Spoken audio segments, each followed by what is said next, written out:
आज आपण 9व्या अध्यायातला पुढला भाग चालू करूया. गेल्या वेळा आपण बघितलं की भगवंतानी अर्जुनाला सांगितलं की माझं खरं स्वरूप कसं आहे, चैतन्य स्वरूप आहे आणि मी सर्व विश्वामध्ये व्यापलेला आहे आणि मी तुझ्या हृदयामध्ये पण आहे. हे 9व्या अध्यायाची जी सारभूत ओवी आहे, हृदयामध्ये मी रामू, ते सांगताना त्यांनी सांगितलं की चैतन्य स्वरूप तुला जर नीट ओळखायचं असेल तर माझं मूळ स्वरूप जाणून मी कुठे आहे आणि कुठे नाही हे तुला नीट कळलं पाहिजे. ते सांगताना त्यांनी सांगितलं की तू मला आकारांमध्ये बघण्याचा, तर म्हणजे आकारांमध्येच मी आहे ही जी तुझी समजूत आहे, ती समजूत चुकीची आहे. आणि त्याच्यावरती आपला जरासा चर्चा पण झाली होती, सगुण आणि निर्गुण या विषयावरती. हे खूप महत्वाचा विषय आहे तो. कोणाला सगुण भक्ती बरी वाटते, कोणाला निर्गुण भक्ती बरी वाटते. ते सांगण्याचा उद्देश हाच होता की जर आपली संकल्पना नीट नसेल, आपल्याला ते नीट समजलं नसेल कुठला विषय, तर त्याच्यामध्ये कधी कधी फसवणूक होण्याचा संभव असतो. आणि कुठल्याही क्षेत्रामध्ये आपण शिक्षणामध्ये बघा, राजकारणामध्ये बघा, तर तसंच आध्यात्मिक किंवा धार्मिक क्षेत्रामध्ये पण फसवणूक आणि थोडंसं बाजारू स्वरूप येतच असतं. तर त्याच्यापासून, त्या फसवणुकीपासून आपण आपला बचाव कसा करायचा, याच्यासाठी आपल्याला भगवंताचं मूळ स्वरूप कसं आहे हे आपण नीट जाणून घ्यायला पाहिजे. असे बरेचशी देवस्थानं आहेत जी खूपच विधायक कार्य करतायत आणि त्या जागेचं पावित्र्य टिकवून ठेवतात, पण काही काही ठिकाणी असा थोडासा बाजारूपणा आणि फसवणूक चाललेली असते. नंतर आपण सगुण आणि निर्गुण याच्यावरती थोडीशी चर्चा केली होती. अविनाशनी सांगताना त्या चर्चेमध्ये एक प्रतीक हा शब्द वापरला होता. तर तो प्रतीक शब्द पण खूप महत्वाचा आहे. प्रतीक म्हणजे काय की इट इज रिप्रेझेंटिंग समथिंग. काही कुठली तरी मूळ गोष्ट आहे ती दाखवता येत नाही. म्हणजे विचार, संत महात्म्यांचे विचार असतील, ते विचार दाखवता येत नाही. आपण वाचू शकतो पण असे दाखवता येत नाही.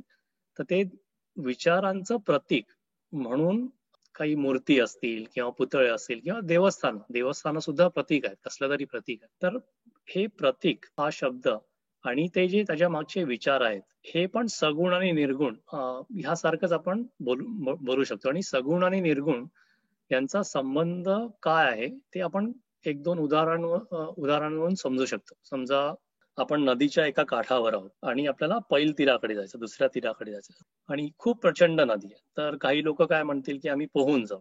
काही लोक त्यांच्याकडे इतक्या सुविधा असतील तर ते म्हणतील आम्ही विमानाने जाऊ, की असं छोटस विमान आहे तर आम्ही विमानाने जाऊ. आणि काही लोकांना कसं वाटेल की आम्ही होडीमध्ये बसून जाऊ. तर होडी जी बोट आहे ती समजा सगुण भक्तीचं प्रतीक आहे, किंवा कुठल्याही मूर्तीचं, देवस्थानाचं किंवा चित्राचं, फोटोचं कसलं तरी प्रतीक आहे.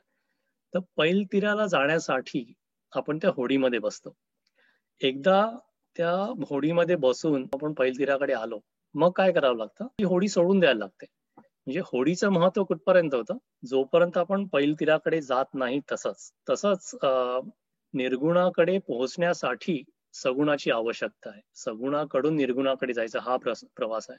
तसंच होडी आणि पैलतीर हे एक आपण उदाहरण तिकडे वापरू शकतो.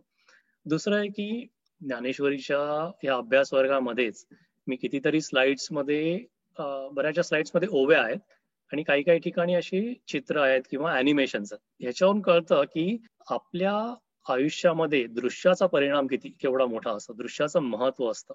प्रतीक पण हे दृश्य स्वरूपच आहे, कुठल्याही विचाराचं दृश्य स्वरूप आहे.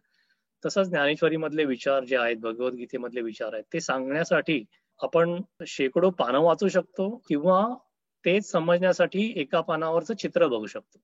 तर बऱ्याच वेळा असं होतं की एका चित्रामध्ये बऱ्याचशा गोष्टी, बरेचसे असे क्लिष्ट विचार असतात, ते सहज समजून जातात. आता आपण ते प्रिझमचं उदाहरण बघितलं की एकदा प्रिझमच्या उदाहरणावरून कळलं की भगवंताचं स्वरूप एकच आहे, एकच भगवंत आहे आणि मग त्याचे वेगवेगळे आविष्कार आहेत, वेगवेगळे रंग आहेत. तर ते कसं एका चित्रामुळे ते लगेच कळतं. हीच गोष्ट कदाचित 100 पानं वाचून सुद्धा कळलं नसतं, कारण ते 100 पानं वाचण्यामध्ये कुठेतरी आपलं लक्ष विचलित होतं आणि ते असं न कळण्यासारखं, अनाकलनीय वाटतं. म्हणून हे दृश्य गोष्टींचं महत्व खूप आहे. पण ते महत्व कुठपर्यंत आहे, आता समजा मी स्लाइड्स मध्ये बरेचसे अॅनिमेशन्स वापरतो, तर काही लोकांना ते अॅनिमेशन्स आवडले, त्यातल्या काही लोकांना अॅनिमेशन्स आवडून तो विषय समजला. म्हणजे विषय समजण्यासाठी त्या अॅनिमेशनचा उपयोग झाला. पण समजा काही लोकांना फक्त अॅनिमेशनच लक्षात राहिलं, पण त्याच्या मागचा जो विचार होता तो लक्षात राहिला नाही. तर मग त्या अॅनिमेशनचा उपयोग काय? काहीच नाहीये.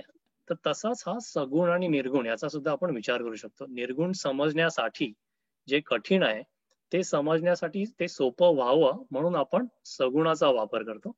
हेच उदाहरण आपण उत्सवांमध्ये वापरू शकतो. तर हे उत्सव का करतो आपण?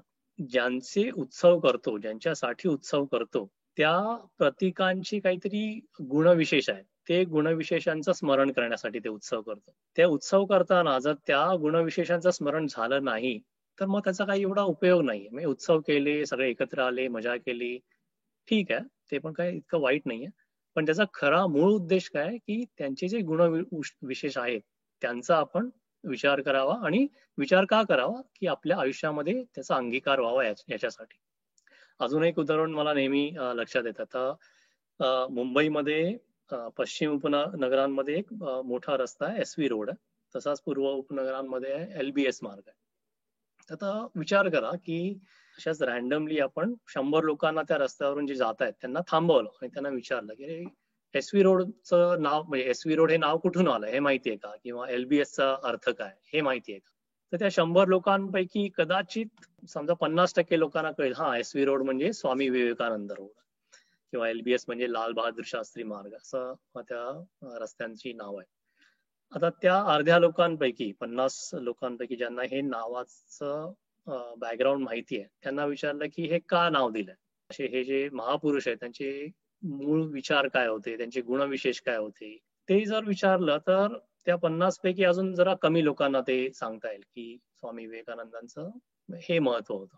त्याच्यापैकी अजून 2 लोकांना विचारलं की त्या 5 गुणविशेषांपैकी समजा त्यातले तुम्ही किती अंगीकारले हे जर विचारलं तर ते अजूनही कमी होतील. म्हणजे असं आपण ते फनेल शेप आपण तिकडे बघू शकतो, की किती लोकांना त्यातला अर्थ माहिती आहे, ते नावं माहिती आहेत, त्या नावांचे गुणविशेष माहिती आहेत आणि त्यातले किती लोकं ते गुणविशेषांचा अंगीकार करतात. महत्वाचा उद्देश काय, की त्यांचे जे गुणविशेष आहेत त्यांचा अंगीकार आपल्या जीवनामध्ये व्हायला पाहिजेत किंवा त्यांच्या विचारांचं महत्त्व आपल्याला पटायला पाहिजे. अशीच आपण बरीचशी उदाहरणं घेऊ शकतो. आता साईबाबांचं नाव घेतलं की नेहमी श्रद्धा आणि सबुरी लक्षात राहते. जर साईबाबाचं कोणी भक्त असतील आणि त्यांनी आपल्या वागणुकीमध्ये श्रद्धा आणि सबुरी नसेल, तर मग त्या भक्त असण्यामध्ये काहीतरी कुठेतरी चुकतं किंवा साईबाबा म्हणतात की सबका मालिक एक. तर त्यांच्या भक्तांमध्ये ही जाणीव नेहमी पाहिजे आणि त्यांची वर्तणूक तशी पाहिजे. काही काही वेळेला काय होतं की ही जी प्रतीकं आहेत ती माणसं डोक्यावर घेतात, पण त्या प्रतीकांचे जे मूळ विचार असतात, जे चांगले विचार असतात, ते विचार जाणतेपणी किंवा अजाणतेपणी पायदळी तुडवले जातात. म्हणजे प्रतीक डोक्यावर आणि विचार पायदळी. ही जी चूक होऊ शकते, ही जी फसवणूक आपण आपलीच करून घेऊ शकतो, याच्यासाठी सगुण आणि निर्गुण हे समजणं खूप महत्वाचं आहे. 9व्या अध्यायाची जी सारभूत ओवी आहे, की हृदयामध्ये मी रामू, हे कळण्यासाठी तर सगुण निर्गुण कळलंच पाहिजे. की समजा मी जर अशी माझी धारणा केली, की ह्या मूर्तीमध्येच देव आहे आणि अजून कुठेच नाही, तर मग मला हृदयामध्ये मी रामू हे कधीच कळणार नाही. तर आपण पुढे आता बघूया, की गेल्या अभ्यास वर्गाच्या शेवटी माऊलींनी सांगितलं होतं, जे भक्तिभावाने माझं स्मरण करतात, त्यांचा योगक्षेम मी चालवतो, मी त्यांची सगळी काळजी घेतो. तर हे जे भक्तिभावाबद्दल त्यांनी सांगितलं होतं, त्या भक्तीचं महात्म्य त्यांनी पुढे काय सांगितलं ते आपण बघूया. म्हणून थोरपण पराची सांडीचे, व्युत्पत्ती आगवी बेसरीचे, जै जगा धाकुटे होईजे, तै जवळीक माझी. ते म्हणतात एकदा तू भक्ती करायला लागलास तर भक्ती कशी करायची, तर तू भक्ती करताना तुझं जे मोठेपण आहे ते सगळं सोडून दे, ते सगळं विसरून जा. तुला प्रापंचिक कितीही ज्ञान असेल ते सुद्धा विसरून जा. या जगामध्ये कसा वाग, तू नम्र वाग. तू माझी भक्ती करताना नम्रपणा येऊ दे आणि मग तुझी माझ्याशी जवळीक साध्य होईल. आता आपण बऱ्याच वेळा ऐकलं की विद्या विनयेने शोभते, की ज्या माणसाकडे विद्या आहे, ज्ञान आहे, त्याला कधी शोभा येते की जेव्हा त्याच्याकडे नम्रता असते तेव्हाच. या ओवीमध्ये माऊली तेच सांगतात, की जर तुला माझं मूळ स्वरूप समजायचं असेल तर तू तुझा जो मोठेपणा आहे, तुझा जो मीपणा आहे, तो सगळा बाजूला ठेव. एका झाडाला फळं आली, त्या फळाच्या भाराने ते झाड कसं झुकतं, तो जो नम्रपणा स्वभावामध्ये प्रवृत्तीमध्ये यायला पाहिजे, तो नम्रपणा आला तरच तुला माझं मूळ स्वरूप कळेल. एका म्यानात दोन तलवारी राहू शकत नाही. तसाच हा प्रकार आहे, की माझं मूळ स्वरूप, चैतन्य स्वरूप समजायचं असेल, तर तुला स्वतःचा जे देहबुद्धी आहे, मीपणा आहे, तो तुला बाजूला ठेवायला लागेल. माणसाला भरपूर असा अभिमान असतो, बऱ्याच वेळेला गर्व असतो. तर ते गर्वाबद्दल सांगतात, की समज की सूर्याचं इतके प्रचंड तेज आहे. सूर्याच्या तेजासारखंच माझं स्वरूप आहे. माझं जे मूळ ब्रह्मचैतन्य स्वरूप आहे, ते सूर्याच्या तेजासारखं आहे. त्या सूर्याच्या तेजासमोर चंद्र, नक्षत्र, तारे हे सगळे नाहीसे होतात. एकदा सूर्य उगवला, की आकाशात बाकी काहीच दिसत नाही. तसं माझ्या चैतन्याचं महत्व आहे. असं स्वरूप जाणण्यासाठी साक्षात श्री शंकराचे तप सुद्धा कमी पडतात. लक्ष्मीचं ऐश्वर्य कमी पडतं. अशी ज्या गोष्टी जिकडे कमी पडतात, तिथे तुझ्या साधारण माणसाचं, सामान्य माणसाचं ज्ञान किंवा मोठेपणा यांची काहीच गणती होणार नाही. म्हणजे सूर्यापुढे काजव्यानी मोठेपणा दाखवावा, अशी ती परिस्थिती होईल. तर अशा तू गैरसमजामध्ये राहू नकोस. नम्र भावाने माझी भक्ती करण्यासाठी भक्ती करायला सुरुवात कर आणि मग तुला मी हळूहळू समजायला लागेन. मग निस्सीम भाव उल्हासे, मज अर्पावयाचे निमिसे, फळ आवडे तैसे भलतयाचे हो. हे आपण बघितले की दृश्य स्वरूपाचं किती महत्व असतं आपल्या आयुष्यामध्ये. की समज तुला चैतन्य स्वरूपाची भक्ती करायची आहे, जाणून घ्यायचं आहे, पण दृश्य स्वरूपाचा आधार घ्यायचा आहे, सगुणाचा आधार घ्यायचा आहे. तर तो आधार घेताना तू काय कर? निस्सीम भाव उल्हासे, मनामध्ये भक्ती ठेव आणि मग तुला माझ्या सगुण रूपाला काही अर्पण करायचं असेल तर ते कसं अर्पण कर. तू काही कुठलीही गोष्ट अर्पण कर. कुठल्याही साधारण झाडाचं जे तुला आवडेल अशा झाडाचं फळ घे, फूल घे, पान घे किंवा साधं पाणी, पाणी जरी सुद्धा तुला मिळालं ते ते त्यातल्या कुठल्याही गोष्टी घे आणि ते मला भक्तिभावाने, निस्सीम भावाने अर्पण कर. आणि ते अर्पण करताना विचार करू नकोस की हे फळ चांगलं आहे का नासलेलं आहे, की हे पान तजेलदार आहे का सुकलेलं आहे, की फुलाचा चांगला वास येतोय की वाईट वास येतोय. याची कसलीही तू काळजी करू नकोस. सर्वात महत्वाची गोष्ट माझ्यासाठी आहे, तो जो तुझ्या मनामध्ये भक्तिभाव आहे, त्या भक्तिभावाने तू मला हे सगळं अर्पण कर. परी सर्व भावे भरले देखे आणि भुकेला अमृते तोखे, तैसे पत्रची परी तेणे सुखे आरोगू लागे. मग काय होतं अर्जुन?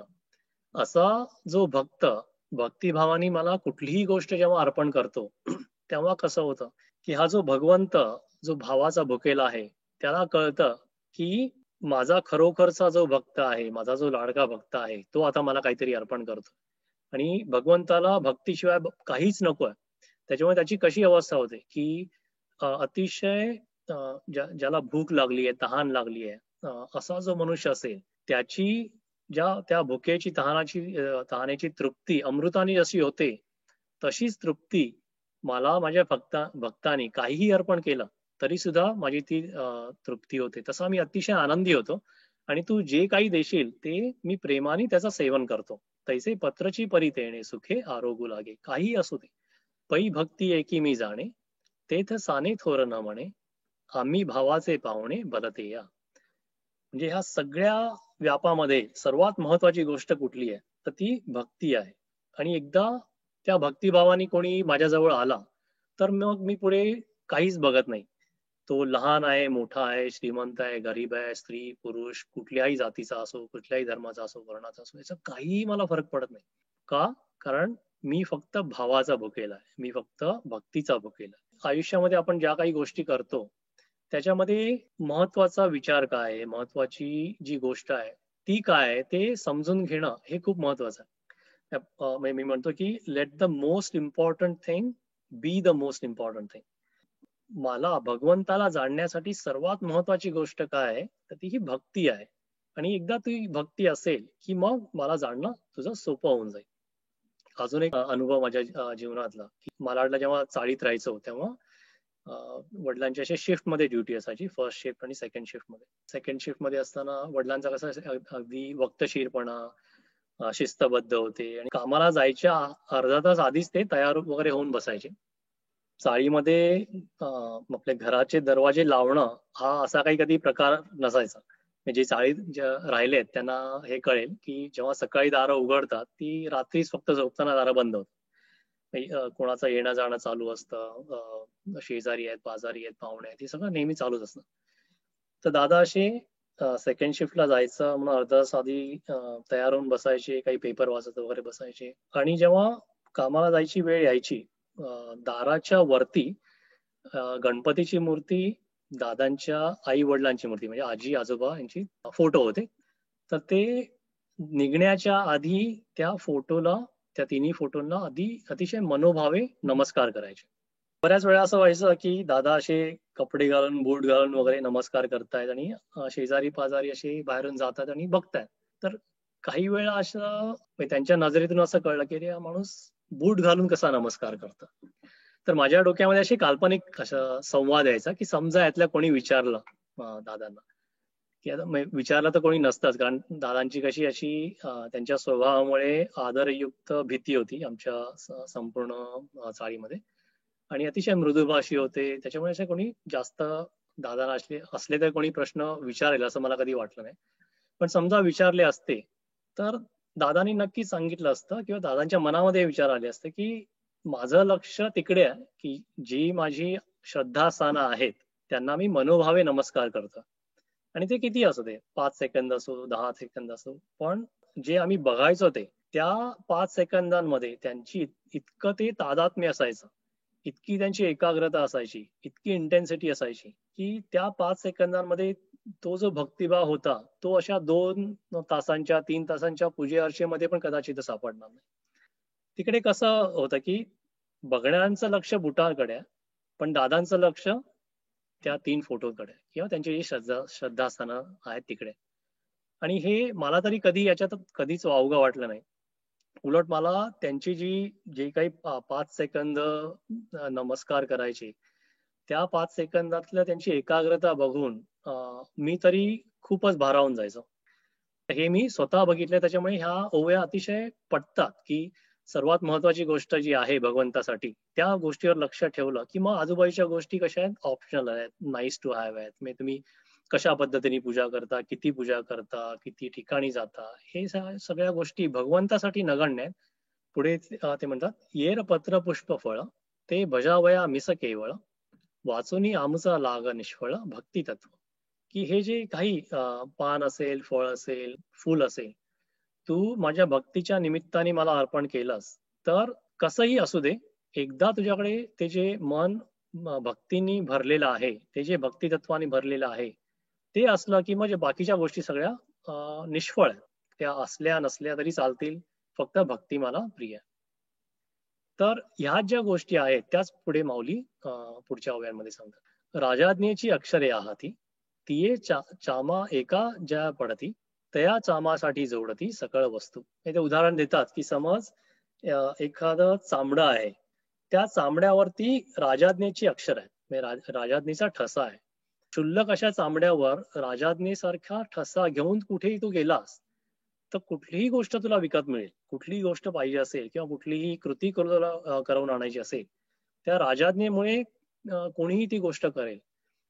कित्येक वेळा काय होईल की तू सोने चांदी घेऊन गेलास, अतिशय महागड्या वस्तू घेऊन गेलास, तरी सुद्धा त्या घेऊन कोणी ती गोष्ट करणार नाही. पण ही नुसती राजाज्ञेची अक्षर असतील तर मात्र त्या गोष्टी सहज तुला सोप्या होऊन जातील. तैसे उत्तमत्व तैची तरे, तैची सर्वज्ञता सरे, जय मनोबुद्धी बरे, माझेनी प्रेमे. ते म्हणतात की तुझ्या एकदा मनामध्ये आणि बुद्धीमध्ये माझं प्रेम भरलेलं असेल, तेव्हाच तुझा जो मोठेपणा आहे किंवा तुझं ते ज्ञान आहे त्याला शोभा येते. माझ्या भक्तीशिवाय जर तू हे ज्ञान किंवा मोठेपणा दाखवला तर त्याचं काहीच महत्व नाहीये. म्हणून कुळ जाती वर्ण हे आघवेची गा कारण, हेच अर्जुना माझे पण सार्थक एक. आता ही ओवी आणि पै भक्ती एकी मी जाणे ह्या दोन्ही ओव्या आपण 4थ्या अध्यायामध्ये बघितलेल्या, की हे सांगण्याचं परत परत सांगण्याचा उद्देश तोच आहे, की एकदा भक्ताचं मन भक्तीने भरलेलं असेल, मग तिथे लहान मोठं कुळ जाती वर्ण याचं काहीही महत्व नाहीये. म्हणजे थोडक्यात इथे ह्या सगळ्या ओव्यांमध्ये काय सांगितलं, की भक्ती हा हुकमाचा एक्का आहे. जाती धर्म वेगळे आहेत, कोणी श्रीमंत आहे, कोणी गरीब आहे, कुठल्याही गोष्टी असू देत त्या देहामध्ये भक्तीचा संचार झाला, ते झालं की मग ती भक्ती इक्वलायझर असते, ती संपूर्ण ठिकाणी या देहांमध्ये या आकारांमध्ये समानता आणते. समानता कुठल्या योगाने आणते? या भक्तीच्या योगाने आणते. पुढे म्हणजे ठीक आहे, आता भक्तीचं इतकं महत्व आहे, तर भक्तीपासून मोक्षापर्यंत कसं पोहोचायचं? भक्ती आहे आणि मग कर्म पण आहे. म्हणजे कर्मापासून तुझी सुटका कधीच होणार नाही. पण हे कर्म कसं युक्तिपूर्वक तुला करता यायला पाहिजे. त्याच्यामुळे मोक्षाचं जर तुला गणित सोडवायचं असेल, तर तुला भक्तिभाव कळला पाहिजे आणि युक्तीने कर्म केलं पाहिजे. ह्या दोन्ही गोष्टी केल्यास तर तुला मोक्ष नक्की मिळेल. आता या ज्या ओव्या आपण बघू त्या खरोखर अशा ब्लू प्रिंट सारख्या आहेत, की या ठिकाणाहून त्या ठिकाणाला तुला जायचं असेल तर त्याचा कसा नकाशा असतो, त्या नकाशासारख्या किंवा कुठली इमारत बांधायची असेल त्याच्या ब्लू प्रिंट सारख्या या उभ्या आहेत. ते क्रिया जात आगवे, जे जैसे निपजेल स्वभावे, ते भावना करोनी करावे माझी या मोहरा. म्हणजे तुला सांगितलं की प्रापंचिक माणसाला कर्म तर करायचीच आहेत. कर्म कशी करायची आहेत? सत्सत विवेक बुद्धी नी जे चांगलं आहे वाईट आहे याचा विचार कर आणि मग कर्तव्य भावनेने निष्काम भावाने कर्म कर. अशी जी सहजतेने तू कर्म करशील ते भावना करोनी करावे माझी या मोहरा. ती माझ्यासाठी माझं स्मरण ठेवून ती कर्म करत जा. परी सर्वथा आपुले जीवी, केलियाची से काहीची नरवी, ऐसी धुवनी कर्मे द्यावी माझी या हाती. कर्म कर, भक्तिभावाने कर. पण हे करताना ही कर्म मी करतो आहे किंवा कर्म झाल्यावर ह्याच्यातला मीपणा, माझी वासना, माझी आसक्ती ह्या कसल्याचाही विचार तर करू नकोस. हे थोडक्यात काय की ही जी कर्म आहेत ती तुम्हाला धुवून पुसून दे.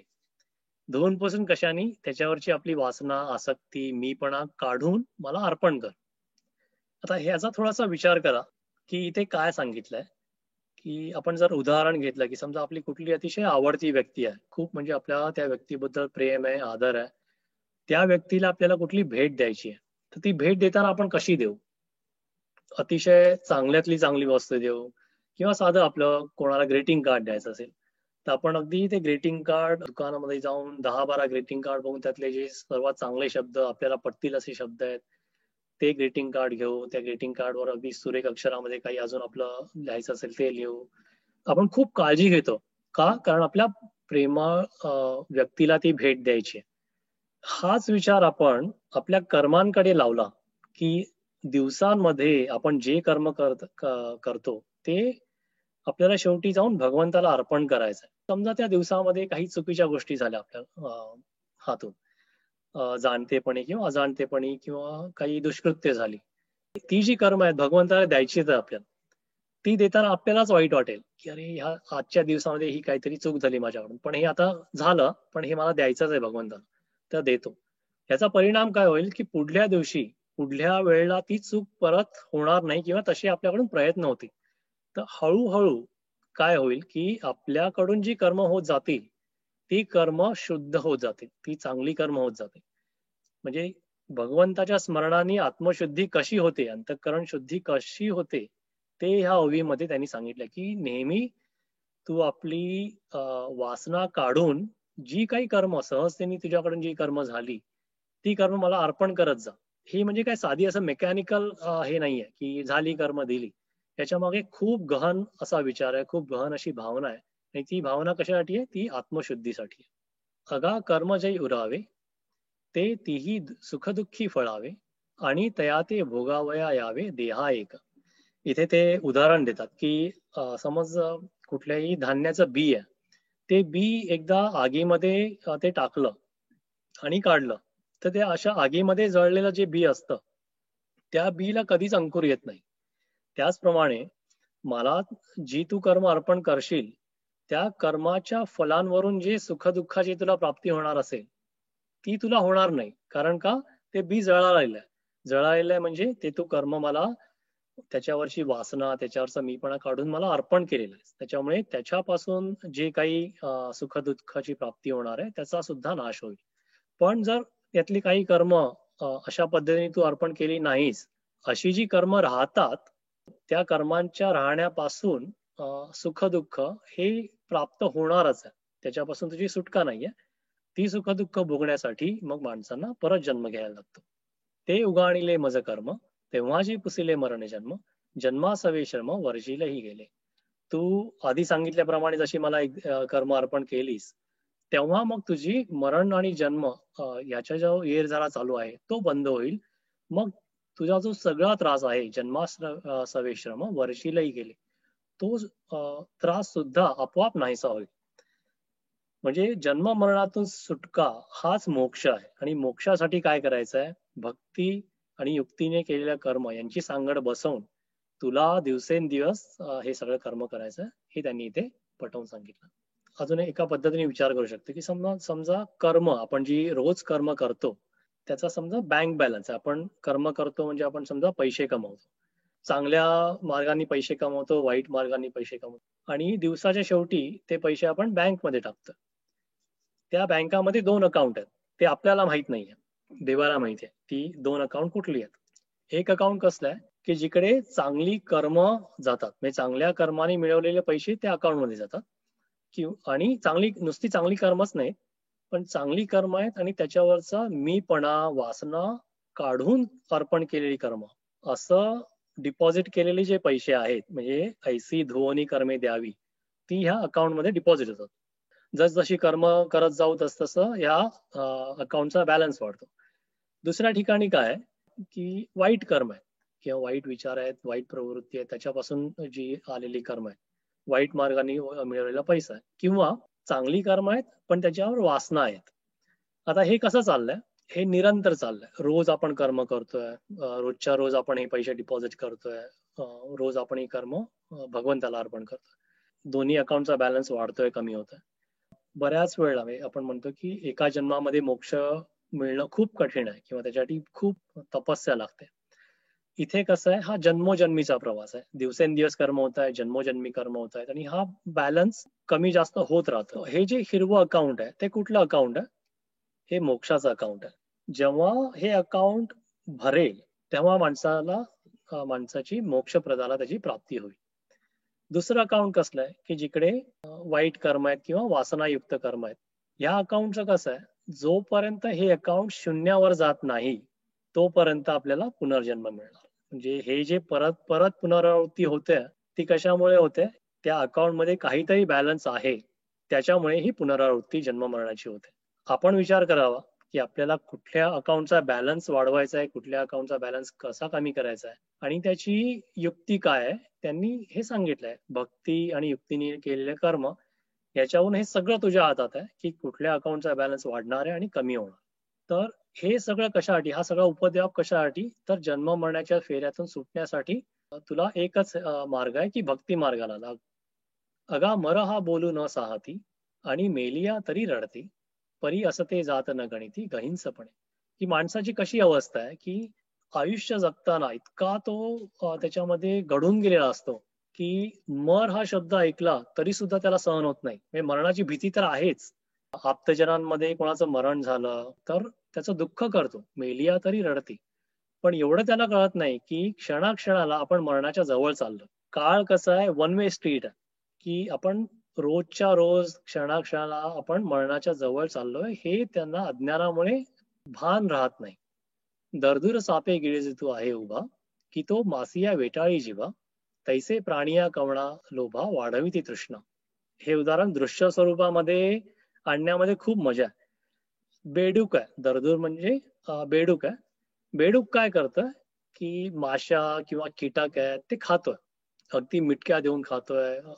त्याच्याकडे जी काही कला आहे की कशा पद्धतीने या माशा खाव्यात, लपून बसावं, कुठे बसावं, हे सगळ्यांचा वापर करून त्या मिटक्या मारून हा मासे किंवा कीटक खातं. त्याच्यामध्ये काय चुकीचं आहे का? नाही, याच्यात काही चुकीचं नाही. त्याचं जेवण आहे, त्याच्यासाठी ती माशी म्हणजे पंचपक्वान्न आहे, ते खातोय आणि मेहनत करून खातोय. त्याच्यामुळे नुसतं हे करण्यामध्ये काहीच चूक नाहीये. चूक कुठे होत्या? त्या बेडकाला एक मोठा साप गिळत चाललाय, आणि कसं आहे, मिनिटा मिनिटाला तो त्या सापाच्या तोंडामध्ये जबड्यामध्ये खेचला चाललाय. हे चालू असून सुद्धा त्या बेडकाचं लक्ष कुठे आहे? तर त्या माशी खाण्यावरती आहे. बेडकाचं लक्ष त्या सापाच्या जबड्यातून निघण्याकडे पाहिजे का त्या माशीवरती पाहिजे? त्या जबड्यातून बाहेर पडणं इकडे जे त्याचं लक्ष पाहिजे तिथे नाहीये, आणि त्याचं लक्ष फक्त कुठे? ती माशी खाण्याकडे. हा जो प्रकार आहे तो माणसांचा होतो. म्हणजे तो बेडूक कसा आहे, लोभी माणसासारखा आहे. ती माशी कशी आहे ते आपल्या विषय वासना आहे, की आपला जो प्रपंच आहे कधी न संपणारा, जी हाव आहे, त्या ज्या सगळ्या विषय वासना आहेत. आणि तो साप म्हणजे काळ आहे. हे दिवसेंदिवस आपण काळाच्या आहारी चाललोय. पण त्या काळापासून म्हणजे जन्म मरणातून सुटका करण्यासाठी आपण विचार करत नाही. आणि आपला विचार नुसता प्रपंचामध्ये आहे. त्या विषय वासनेकडे लागलेला आहे. हा कटकट आहे वोखटे, ये मृत्यू लोकीचे उफराटे. हेथ अर्जुना जरी अवचटे जन्मलासी तू. समजावून घेतलं तर कळतं की किती चुकीच्या पद्धतीने माणूस जीवन जगतो. हा किती विचित्रपणा असेल या मृत्यूलोकामध्ये आणि तुझा जन्म झाला आहे अर्जुन या मृत्यूलोकामध्ये, तरी सुद्धा तू काय कर, तरी झळझळून वहिला निघ. ये भक्तीची ये वाटे लाग, जिया पावसी अव्यंग निजधाम माझे. ह्या सगळ्याचा तू झटकन त्याग कर, झडझडून वहिला निघ आणि भक्तीच्या मागे लाग. भक्तीच्या मागे लाग का? कारण ह्या मार्गाचा अवलंब केल्यानंतरच तुला माझं जे अविनाशी स्वरूप आहे त्या अविनाशी स्वरूपामध्ये येऊन तू मिळशील. आणि ते निजधाम, निजधामाबद्दल पण आपण म्हटलं की जे तुझं मूळ स्वरूप आहे, जे तुझं हक्काचं घर आहे, जे अविनाशी आहे, अनंत आहे, त्या ठिकाणी तू येऊन मिळशील. हे सगळं भक्तीचं महात्म्य आहे. आता ही दरदूर सापे गिळी तू आहे उभा, ही ओवी समर्थ रामदासांनी मनाच्या श्लोकांमध्ये सुद्धा एक शब्दबद्ध केली. मरे एक त्याचा दुजा शोक वाहे, अकस्मात तोही पुढे जात आहे. हे बघतो आपण की माणसांचं किंवा प्राण्यांचं मरण होतच असतं. माणसं बघत असतात, पण त्याला लक्षात नसतं की आपणही त्याच दिशेने चाललो. पुरेना जनी लोभ रे क्षोभ त्याते, म्हणून जनी मागुता जन्म घेते. पुरेना जनी लोभ, तर लोभ माणसाला पुरेच पडत नाही. किती झालं तरी ते पुरे पडत नाही, म्हणून त्याला त्रास होतो. रे क्षोभ त्याते, कधी न संपणाऱ्या लोभावरून त्याची वृत्ती हटत नाही, म्हणून जो क्षोभ आहे, म्हणून जो त्रास आहे, त्रास कसला? जन्म मरणाचा, तो त्रास त्याला होतो. तर असं बऱ्याच आपल्या संत वाङ्मयामध्ये ह्या विषयावरती बरंचसं विवेचन सापडतं. हे 9व्या अध्यायामध्ये आपण म्हटलं की हा सारभूत अध्याय आहे, याच्यामध्ये आधीच्या सगळ्या अध्यायांची उजळणी आहे. तर आतापर्यंत जे जे काही महत्वाचे विचार आपण त्यांचा अभ्यास केला ते बघूया, त्याची उजळणी करूया. हे सुरुवातीला भगवंतानी सांगितलं की मी चैतन्य स्वरूप आहे, माझं मूळ स्वरूप काय आहे ते समजून घे. ब्रह्म म्हणजे काय, भगवंत म्हणजे काय, ईश्वर म्हणजे काय, हे मूळ स्वरूप आहे, चैतन्य स्वरूप आहे. या विश्वाची उत्पत्ती, स्थिती आणि लय प्रकृती करते. तिला माया नाव आहे, तिला प्रपंच नाव आहे. तर ही प्रकृती करते. पण ही प्रकृती कशी झाली आहे? ही प्रकृती माझ्यापासून उत्पन्न झाली. विश्वाच्या व्यवहारात मी साक्षीभूत आहे, अलिप्त आहे आणि निमित्त मात्र आहे. म्हणजे इथे त्यांनी आपण बघितलं की डेलिगेशन ऑफ अथॉरिटी, की भगवंत आहे, चैतन्य आहे, चैतन्यापासून प्रकृती निर्माण झाली आणि प्रकृती हे सगळे उत्पत्ती स्थितीचा उपद्व्याप करते. पण ह्याचा अर्थ असा नाहीये की मी खूपच लांब आहे, की मी कळण्याला अतिशय कठीण आहे. पुढे ते सांगतात की हृदयामध्ये मी राम. एवढं नेहमी लक्षात ठेव की हृदयामध्ये मी आहे. या चैतन्य स्वरूप ब्रह्मांडामध्ये भरलेला आहे, ते अंशरूपाने मी तुझ्या हृदयामध्ये आहे. आणि इथेच तो आपण आधी म्हटल्याप्रमाणे सगुण निर्गुण यांचा संबंध समजणं खूप महत्वाचं आहे.